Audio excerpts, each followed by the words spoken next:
I'm Lauren Green, and you're in the strategy room. Much attention has been on Republican Jeb Bush's answer to whether he would have authorized the war in Iraq. But what about Hillary Clinton? The Democrat voted to go to war back in 2002, and while she has changed her position on Iraq since then, shouldn't she also be pressed on the same topic? Here with reaction are Jeanne Zaino, professor at Iona College, and Liz Peek, columnist at the Fiscal Times. Welcome you both. All right, so Liz, is the media sort of being unfair to Jeb Bush over the issue, the decision to go to war in Iraq? I mean, he didn't even vote for it. Look, I think that this whole inquiry with Jeb Bush has gotten a little out of hand. I think he handled it badly. He handled it badly several times, unfortunately. But honestly, I mean, I think the essential question is, if you knew what we know now, would you have gone in? And he has said no. And I mean, how can any person really argue that, right?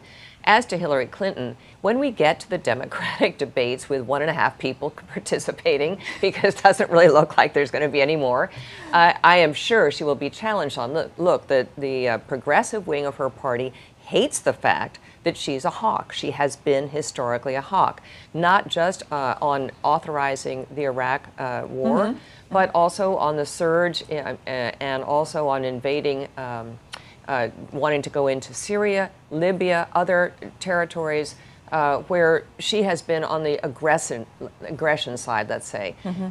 They hate that, and they are going to challenge her very starkly on that. And what is she going to say? She's going to say, I've changed, now I'm a pacifist, now I think this was all a big mistake.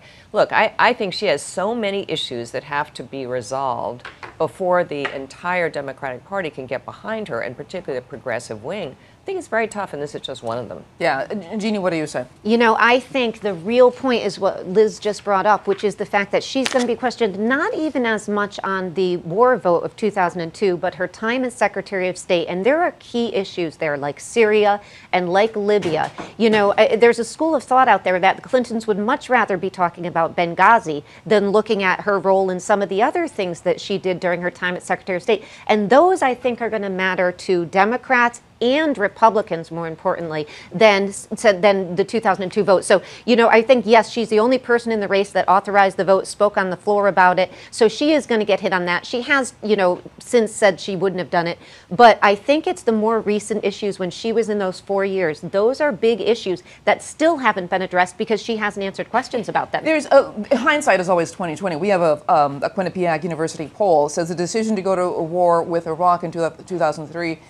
The right thing, 32% say it was the right thing. The wrong thing, 61% say it's the wrong thing, unsure, 7%. Obviously, this is about if I knew what I knew then, I would make a different decision. And the problem is Jeb Bush is not George Bush. But it seems as though the media is holding him accountable as if it were George Bush. Well, look, he's the front runner. And also the media doesn't particularly like the Bushes. They don't really like what happened in Iraq. So they're going to try and tar him with this because I would imagine just the way that a lot of Democrats think that Hillary is the best candidate because she's so well financed, because she has such name recognition, and because historically she's sort of been middle of the road. My guess is most of them think that Jeb Bush is the best candidate that the Republicans have. A lot of Republicans disagree with that, by the way, but I think therefore he is fair game and they're going after him on this. It's a real gotcha moment, it seems to me.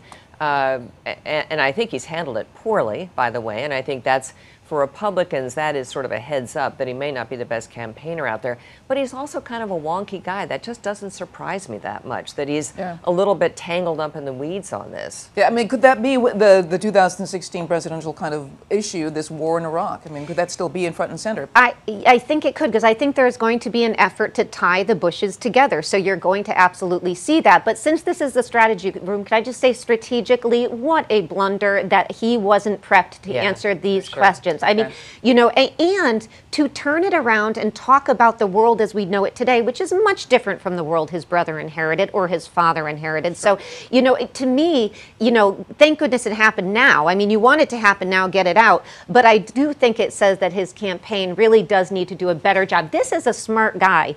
And to have him out there without him being prepped to answer a pretty basic question is something you got to say as a strategist. You know, they've got to do better. And, you know, it's still early. He hasn't even announced. So there's time. I keep forgetting that. He really hasn't announced it. All right. Well, thank you so much, Liz and Jeanne. Thanks for being here. You want to check out foxnews.com for more on the 2016 presidential race. I'm Lauren Green, and thanks for watching.